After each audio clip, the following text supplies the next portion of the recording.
L'écriture n'est pas mon fort. À vrai dire, j'ai toujours détesté lire, et j'ai horreur de tenir un stylo dans la main. Et pourtant, aujourd'hui vous écoutez une lecture de mon texte. La psy m'a dit que ça faisait partie de ma thérapie, qu'il fallait que j'écrive pour m'aider à oublier mes aventures et les illusions qui vont avec. Tu parles, comme si je pouvais oublier cette chose. La journée avait pourtant si bien commencé. J'avais réussi à convaincre Annie de me laisser une chance lors du bal du lycée. Mes potes, Léo, Kevin et Stefano, avaient prévu une sortie méga cool pour samedi prochain. Et l'anniversaire de ma petite sœur Myriam avait ce soir. Je lui avais acheté des bonbons, ses préférés, ainsi qu'un CD de musique country. J'étais fière de mon cadeau, elle adore ce genre de musique. Mais le meilleur était encore à venir, une sortie scolaire dans le massif des Bauges. J'adore les randonnées, le camping, les activités en plein air. Avant, je ne ratais pas une occasion de pratiquer toutes sortes de sports extrêmes. Maintenant, c'est un peu plus compliqué. Bref, j'étais impatient de pouvoir me balader dans la montagne. Bien évidemment, rien n'est parfait. Ainsi, la classe était divisée en 5 groupes, tous accompagnés d'un pion, et je n'avais pas pu choisir mes coéquipiers. Heureusement, Léo était avec moi. Kevin et Steph n'avaient pas eu cette chance, ils étaient séparés. Il y avait aussi dans mon groupe Lisa, Marion et Sarah, 3 pains bêches que je trouve un peu stupides. Aurélien, un geek qui passe son temps sur sa console, Lucius, un crétin fini, ainsi que Benjamin et Roméo qui sont tous les deux dans mon équipe de basket. Le voyage en bus s'était bien passé. Les profs nous avaient fait des recommandations habituelles et donné leur numéro de téléphone en nous prévenant de ne pas hésiter à les appeler en cas de problème. J'écoutais qu'à moitié, trop concentré sur le paysage pour être attentif. À vrai dire, Lucius me gâchait mon plaisir, en n'arrêtant pas de hurler à tue-tête en me désignant « Au pire, il y a le scout qui peut nous montrer le chemin, hein? Le scout? Que tu sais que la mousse sur les arbres indique le nord et des conneries du genre. » Une fois sortis du véhicule, nous nous sommes regroupés et hop, nous étions partis à l'aventure. Pour être honnête, j'exagère grandement. La plus dangereuse étape du voyage fut de franchir un torrent sans tomber dedans. Pour cela, Madame Kiaf, notre surveillante, nous avait demandé de passer 2 par 2, et surtout en nous tenant la main. Ça avait fait rire Benjamin, je l'ai entendu murmurer à l'oreille de Roméo. On n'est plus des gamins. Bizarrement, il a arrêté de ricaner quand il s'est retrouvé à tenir la main de Marion. Avec Léo, on s'est jeté un regard entendu, et on a foncé pour passer les premiers. Une fois de l'autre côté, il m'avait chuchoté. C'est chiant cette sortie. En plus, les autres nous ralentissent. J'avoue avoir été assez d'accord là-dessus. Aussi, quand il a continué, j'ai tout de suite hoché la tête. Petite escapade à deux, ça te dit? L'occasion s'était présentée presque immédiatement lorsque nous avons entendu un énorme bruit de plongeon. Madame Kiaf était tombée à l'eau, entraînant avec elle Lisa, sa partenaire de passage. Nous avons profité de l'agitation pour nous éclipser. Dès lors, fini la surveillance et l'ennui, nous sommes partis de notre côté. J'étais inquiet quant à savoir comment retrouver notre chemin, mais Léo a haussé les épaules en me disant « Au pire, t'as Google Maps sur ton tel, non ?» J'avais opiné, et bien vite oublié mon inquiétude devant les grands espaces qui s'offraient à nous. J'avais insisté pour nous diriger vers la partie rocheuse de la montagne. Léo avait hésité, mais finalement il m'avait suivi. Quand nous avions eu faim, nous nous étions assis, nous avions sorti nos sandwichs. Léo avait même amené du soda et du saucisson avec un couteau de cuisine. Le luxe! Eh, tu te souviens de mon père? M'avait demandé mon ami. Celui qui est inspecteur de police? Ah oui, j'en ai qu'un crétin. Je lui avais donné un coup de poing amical dans l'épaule, et après une petite bagarre, il avait repris. Ouais, donc je disais, mon père a travaillé dans un cas sur la région il y a 6 ou 7 ans. Un orphelinat isolé dans les environs. Pourquoi construire un orphelinat dans ce trou perdu? Y a même pas de route, l'avais-je coupé. Léo adorait inventer puis raconter des histoires à faire frémir les plus courageux. Il était doué, il faut l'avouer. J'en sais rien, moi, je fais que raconter. Bref. J'écoutais aux portes ce jour-là, donc je connais l'histoire, dans les grandes lignes. Les adultes retrouvés morts, j'ai pas bien compris comment, mais ça devait être dégueu. Un des collègues de mon père s'est mis à vomir quand ils ont sorti les photos. Et tous les enfants disparus mystérieusement, tout ça à 2 pas d'ici. J'avais rigolé, et lui aussi, mais il semblait moins assuré que d'habitude. C'est alors que l'orage avait éclaté. Dans la montagne, le temps change très rapidement, et j'étais le premier à le savoir. Pourtant, j'ai suivi Léo lors de cette expédition. Putain, est-ce que je suis con. Putain, Léo, sale connard. Je suis désolée. Lecteur. Je me suis mis à pleurer en écrivant, et j'ai fait ce que ma psy appellerait une rechute. En gros, je ne sais plus ce que je fais. Je délire à propos de ce que j'ai vécu. D'après ma mère, je me tape même la mettre contre le mur. C'est vrai que j'ai mal au crâne. Je vais arrêter là. Écrire, ça me fait rien de bien. Je devrais juste balancer ce torchon dans une poubelle. Je ne suis pas fière. J'ai pas tenu 3 jours. Étrangement, ça me manquait. Peut-être que la psy avait raison, que ça me fait du bien d'écrire. Bref, l'orage a éclaté, et on était bien moins enthousiaste. À vrai dire, on pensait même à rentrer, mais voilà, avec le mauvais temps, la brume s'est élevée. Impossible de retrouver son chemin, même avec Google Maps. C'était peut-être pas une bonne idée de s'éloigner comme ça. Je pense qu'il a opiné de la tête, mais avec le brouillard, on ne se voyait pas. J'ai eu peur que l'on se perde de vue, alors j'ai sorti de mon sac une corde. Léo m'a regardé faire avant de siffler. Ouah, tu sors toujours avec la panoplie du parfait alpiniste sur toi? Du moins, je suppose que c'est ce qu'il a dit, vu que j'ai rien entendu à cause de la tempête. Dans le doute, j'ai haussé les épaules. Il est vrai qu'avant cet événement, je ne sortais jamais dans la nature sans un couteau suisse, une corde robuste et un guide de survie. Question d'habitude. On s'est attachés l'un à l'autre, et on a repris la marche. Au début, on se racontait des blagues, afin de ne pas paniquer. Ensuite, ça a été le tour des derniers potins du bahut, puis des histoires d'horreur. Puis on s'est mis à parler en même temps, à se raconter n'importe quoi, même les infos les plus basiques. J'ai entendu Léo répéter 3 fois qu'il était allergique à la lavande. Et je sais que ce que je disais n'était guère mieux. À la fin, on ne faisait que s'appeler toutes les 30 secondes. Je pense que tout ce que nous voulions, c'était entendre la voix de l'autre, savoir qu'on n'était pas seuls. Petit à petit, l'orage s'est effacé, mais pas la brume. Ce n'est qu'après une demi-heure de marche environ que Léo a commencé à se comporter bizarrement. Dis, t'as entendu? T'es lourd, mec. Arrête de vouloir me faire peur. C'est sérieux? J'ai voulu rire, mais mon ricanement s'est coincé dans ma gorge. La voix de mon ami était trop tendue pour que ce soit une blague. Alors j'ai lâché, d'un ton presque assuré. C'est le vent, sur les rochers. Je crois pas! Sinon le brouillard aurait déjà dégagé. C'est la 5e fois que j'entends ça. Peut-être un tout petit vent? Une brise? Cela ne l'avait pas convaincu. Après un moment, je l'ai entendu aussi. Un long gémissement plaintif, presque enjôleur. Pensant que cela n'était que mon imagination, je me suis mis à siffloter pour cacher ma peur. Presque immédiatement, un deuxième ululement a retenti, plus insistant, plus fort, comme pour me répondre. C'était bizarre, on ne savait pas exactement d'où ça venait. On aurait dit une sorte d'écho qui retentissait dans toutes les directions. J'ai sursauté, et un mouvement dans la brume m'indiqua que Léo avait fait le même. Tu l'as entendu cette fois? Oh, ouais. C'est super flippant. On va se casser d'ici vite fait, a-t-il dit. T'imagines si ce truc nous trouve? À ce moment précis, un autre grognement a retenti, plus proche et plus agressif. Sauf que cette fois, j'ai compris qu'il ne s'agit pas d'une créature, mais de plusieurs créatures hurlant à l'unisson. On a pété les plombs et on est parti en courant, gueulant comme des malades. C'était pas une réaction appropriée, bien sûr, mais nos nerfs avaient trop souffert de la pluie, du tonnerre, de la brume et des hurlements pour supporter davantage. Et encore maintenant, je me demande ce qui se serait passé si nous n'avions pas détalé ainsi.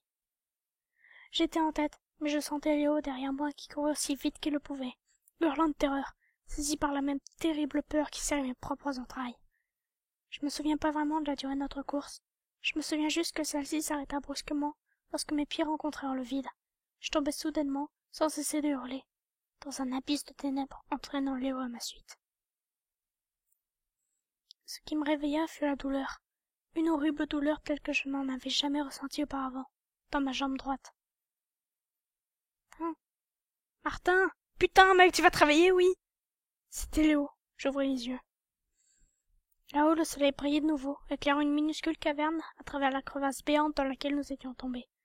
J'étais sur une plateforme quelque peu surélevée, allongée. Je jetai un œil à ma jambe douloureuse. J'avais vu suffisamment de blessures sportives pour savoir qu'elle était cassée. Mais où était Léo? Martin, s'il te plaît, réveille-toi! La voix provenait d'en dessous de moi. Je baissai la tête pour voir. À peine quelques centimètres en dessous se trouvait mon ami.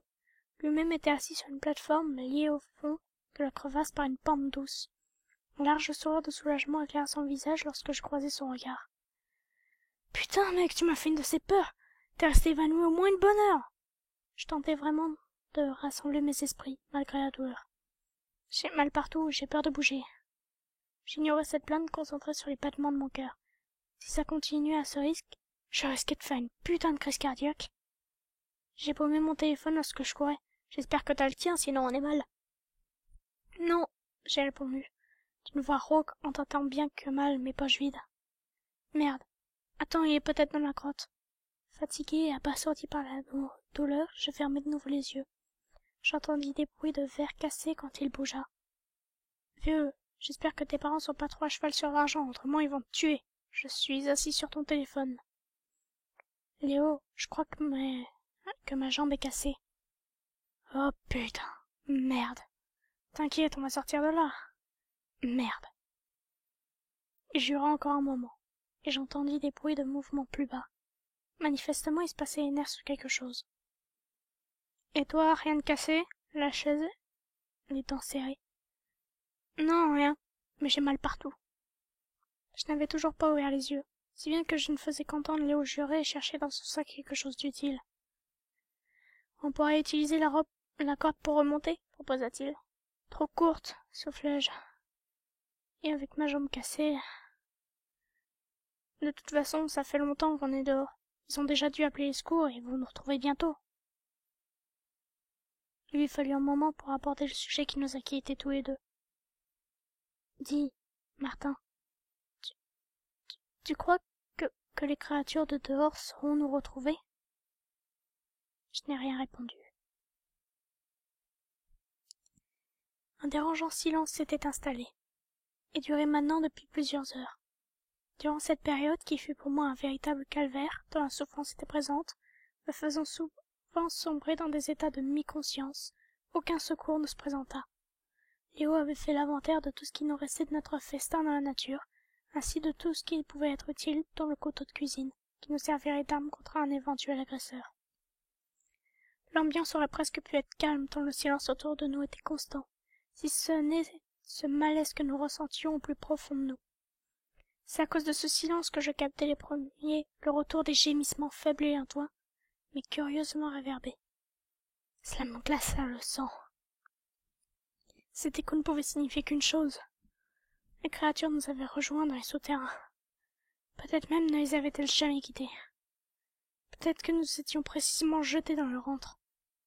Lorsque je fis part de ma réflexion à Léo, je vis son visage blanchir. Ah, ok. On garde notre calme. Si elles ne nous entendent pas, elles ne nous trouveront pas. Je ne partageais pas l'espoir de mon ami. J'avais raison. La nuit était tombée, lorsque Léo remarqua que les bruits se rapprochaient. Bientôt, un immonde bruit de succion accompagna les plaintes, et qui devinrent plus fortes, insistantes. Je croyais même pouvoir distinguer les phrases. Ce manège infernal, cette attente dura jusqu'à ce que les bruits se fassent tout proches. Léo me murmura d'une voix saturée par l'horreur. C'est juste dans le coin. Là-bas. Quelques secondes plus tard, nous vîmes la menace. La lune était ronde, pleine, et les étoiles lumineuses, si bien que nous aperçûmes pleinement la chose. C'était quelque chose d'atroce, quelque chose que l'on ne peut décrire sans ternir toute l'horreur qui s'empare de vous quand vous l'observez. Il n'y avait pas plusieurs créatures, il n'y en avait qu'une, si l'on peut dire. Une monumentale masse de chair sanguinolente se dirigeait vers nous. Indistinguable ensemble de plusieurs corps humanoïdes, des bras, des jambes, des pieds, des yeux, des bouches, parfois même des têtes émergeaient de l'abominable amas boursouflé qui en était le centre. Et ces êtres marmonnaient des phrases, pour la plupart incompréhensibles. Léo et moi, nous hurlâmes de concert. À nos cris de terreur, la créature sembla répondre par une accélération de son rythme de marche, et par des gémissements plus forts, plus enjoueurs et plus plaintifs que jamais. Il se dirigea droit vers nous, déplaçant son infâme corps sur les parois rocheuses. C'est fou. Je me souviens des phrases que les êtres plasmodiaient. Je me souviens de leur voix rauque et sourde. Je me souviens avoir réalisé avec horreur que c'étaient des voix d'enfants. Rejoignez-nous. Rejoignez-le. Il est la mer. Il est le père. Il me semble l'ensemble qu'il est. Il est tel qu'il devrait être. Rejoignez-nous, rejoignez-le. Nous sommes orphelins et parents. Des cris de douleur et des plaintes terribles accompagnaient ces phrases terrifiantes. La créature ne pouvait m'atteindre, elle était trop petite. C'est pour ça que j'ai hurlé à Léo. « Grimpe! Grimpe !» Je vis qu'il avait saisi le couteau de cuisine et se tourna vers moi en pleurant. Je devais pas être mieux. Derrière lui, la créature avançait à toute vitesse. Je lui tendis la main qui attrapa aussi rapidement qu'il put. Aussitôt la douleur dans ma chambre me fit crisper, et je le lâchai. Il retomba sur sa plateforme avant de se relever vivement. Encore une fois! Il m'attrapa la main, et commença à grimper, s'aidant des appuis sur la paroi. J'avais tellement peur qu'il me fasse tomber avec lui, ou que les créatures parviennent à m'attraper. Il était à moitié sur ma plateforme quand brusquement, il lâcha un cri de douleur atroce, inhumain. Je ne mis qu'un moment pour comprendre. Une des mains émergeant du corps de la créature venait de le saisir à la jambe. Dès lors, ce fut fini pour lui. Je vis sa cheville lentement se transformer à son tour en une masse informe de chair. Il hurla plus fort encore quand l'infection se répandit jusqu'à son genou. Petit à petit, la créature avançait, absorbant le corps de mon ami en son sein. Je l'avoue, j'ai voulu le lâcher. J'avais trop peur d'être absorbé à mon tour. Léo, je suis désolée. Tellement désolée. Mais ça ne servit à rien. Malgré tous mes efforts pour me détacher de lui, pour éviter d'être emporté, je ne pus rien faire. Nos mains étaient comme soudées. Nos peaux s'étaient reliées, nos chairs s'étaient mêlées. Je ne ressentais pas encore la douleur de la transformation. Mais Léo, lui, si. Au fur et à mesure que sa jambe se transformait en un amas sanglant et gonflé, il hurlait sans interruption. Soudainement, il se tut et posa un regard que je ne lui avais encore jamais vu. De la terreur pure, de la douleur. Il commença lui aussi à chuchoter. Il est moi, je suis lui. Ensemble, pas de pièces détachées. Nous, plus jamais seuls. Soudainement, il cria. Non, arrêtez, arrêtez, stop! Un flot de larmes avait doublé sur son visage, et je ne pouvais que le regarder souffrir ainsi. Il arrêta de nouveau de se lamenter et reporta son attention sur moi. Ses yeux étaient remplis d'une sorte de compassion, mais elle a une folie indéniable. Oh, pouvoir être toi aussi, comme je suis les autres. Mais tu ne veux pas, non, tu ne veux pas. Pas. Pourquoi? Douleur, peur. Je suis ça, je ressens ça. Elle te veut en elle. Il n'est pas rien. Il est tout. Il est l'orphelin. Mais... Non, mon ami, non. Je peux encore t'aider. Tant t'aider. J'étais terrifiée, je ne comprenais pas ce qu'il racontait. Jusqu'à ce qu'il lève le couteau de cuisine qu'il tenait toujours dans sa main libre, et ne l'abatte sur mon avant-bras. La douleur me traversa tel un éclair. Je hurlai, tressaillis, mais il ne s'arrêta pas. Il continua encore et encore. À la morsure du métal s'ajoutait la souffrance de ma jambe cassée. C'était trop dur. Et la terreur, plus de la fatigue, et raison de moi.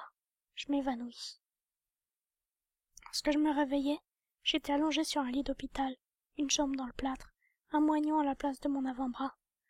L'école avait envoyé les secours à notre recherche et il m'avait trouvé inconscient, allongé sur ma plateforme au fond de la crevasse. Il n'y avait aucune trace de mon membre manquant ou de Léo.